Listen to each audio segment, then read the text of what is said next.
71 যেটা আমাদের, এটা বাংলাদেশের, এই ক্লেমটা আমরা করতে ব্যর্থ হয়েছি। আমরা হচ্ছে এক ধরনের ওই যে দুধ ভাত খেলোয়াড়ের মতো ওই যে মনে মনে খুশি হইতাম, কিন্তু ইন্টারন্যাশনালি বা ইন্ডিয়ান যে ন্যারেটিভটা প্রতিষ্ঠিত হয়েছে যে এটা হচ্ছে ভারত পাকিস্তান যুদ্ধ, এই বিষয়ে আমরা এখনো পর্যন্ত কোনো ধরনের কনস্ট্রাকটিভ কোনো ধরনের ডিবাং আমরা স্টেট পর্যায় থেকে আমরা দেখি নাই। তার মানে আওয়ামী লীগ নিজের হাতে এই কাজটা করে আসছে। তারপর দেখেন 71 পরবর্তীতে যে ইন্দিরা গান্ধী আমাদের দেশে আমাদের কিছুদিন ফোর্স ডিপ্লয় করে রাখছে। আমাদের পরবর্তী ব্যর্থতাটা কি? আমাদের পরবর্তী ব্যর্থতা হচ্ছে আমরা দেশের মধ্যে আমরা একটা কমিউনিটি হয়ে উঠতে পারি নাই। দেশের মধ্যে আমরা একটা কমিউনিটি হয়ে উঠতে পারি নাই, এবং আমরা বাউন্ডারির বাইরে আমরা একটা সিভিলাইজেশনের ধারণাটা আমরা প্রচার করতে পারি নাই। ইন্ডিয়া কি করেছে? ইন্ডিয়া কিন্তু চিন্তা করছে বিয়ন্ড দ্য বাউন্ডারি। আর আমরা ডিভিসিভ পলিটিক্সে শুধুমাত্র নিজেদের মধ্যেই আমরা সবসময় এক ধরনের কনফ্লিক্টের মধ্যে ছিলাম। সবসময় আমাদের পুরো ফোকাস ছিল ইনল্যান্ডে, আমাদের শুধুমাত্র বাউন্ডারির ভিতরে, বাইরে কিন্তু অর্থাৎ আমাদের গ্লোবাল পলিটিক্সে আমাদের বাংলাদেশকে আমরা লোকেট করতে পারি নাই, আজকে পর্যন্ত পারি নাই, এখন পর্যন্ত পারি নাই। 71 পরবর্তী সময়ে যখন আমাদের এই মুক্তিযুদ্ধের ধারণাটা পশ্চিমবঙ্গের দিকেও যাওয়া শুরু করলো, পশ্চিমবঙ্গে যেন সেটা ওয়াইড স্প্রেড না হইতে পারে, সেজন্য ইন্দিরা গান্ধী কি করলো যে এখানে ফোর্স ডিপ্লয় করলো। উনি তো সাথে সাথে নিয়ে যায় নাই, 16 ডিসেম্বর কি নিয়েছিল, জানুয়ারির খুব সম্ভবত সেকেন্ড উইক অফ জানুয়ারিতে মনে হয় উনি রিট্রিট করছিল, মার্চে রিট্রিট করছে। তার মানে এই সময়টা পর্যন্ত কিন্তু ছিল।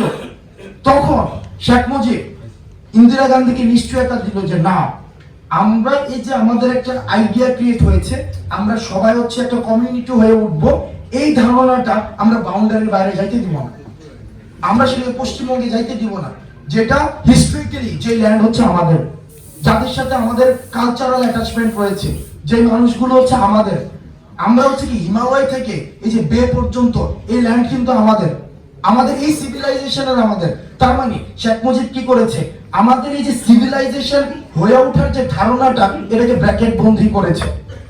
সোনিয়াকে যখন ইন্দিরাকে যখন এই নিশ্চয়তা দিয়েছে যে আমাদের এই সিভিলাইজেশনের ধারণাটা আমরা বাউন্ডারির ওই পাশ পর্যন্ত নিব না, ওই আশ্বস্ত হয়ে কিন্তু উনি আবার কি করেছে, উনার সৈন্য উনি রিট্রিট করেছে, উনি এখান থেকে নিয়ে গিয়েছে।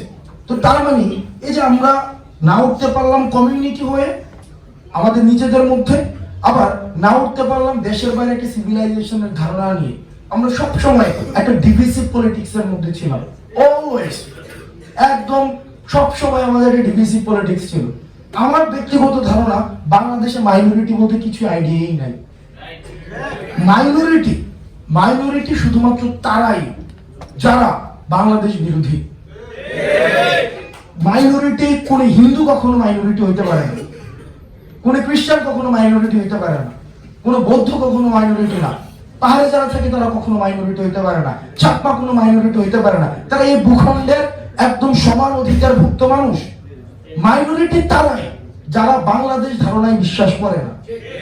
এখন আপনি যদি বাংলাদেশ ধারণায় বিশ্বাস না করে থাকেন, আপনি যদি মুসলমান হয়ে থাকেন, তার মানে আপনি মাইনরিটি। আপনি যদি বাংলাদেশ ধারণায় বিশ্বাস না করে থাকেন, আপনি যদি হিন্দু সম্প্রদায় হয়ে থাকেন, আপনি মাইনরিটি। আপনি যদি পাহাড়ে থাকেন কিন্তু বাংলাদেশ ধারণায় বিশ্বাস না করেন, তাহলে আপনি মাইনরিটি। কিন্তু আমরা এই মাইনরিটি ধারণাটাকে এটার একটা টেন্ডার বাণিজ্য করেছি, আমরা এটাকে আমরা টিকিট দিয়েছি, এটাকে আমরা একটা বাউন্ডারির মধ্যে নিয়ে আসছি। এই কমিউনিটি মাইনরিটি।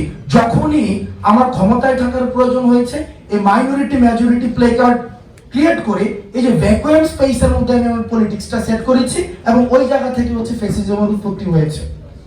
তার মানে মোটাটাকে বলতে গেলে আমাদের একদম যে সব সময় আমাদের এক রকমের আমাদের ব্যর্থতা, এটা আমি বিজয়ের পরিক্রমা বলতেই চাই না, এটা ব্যর্থতা।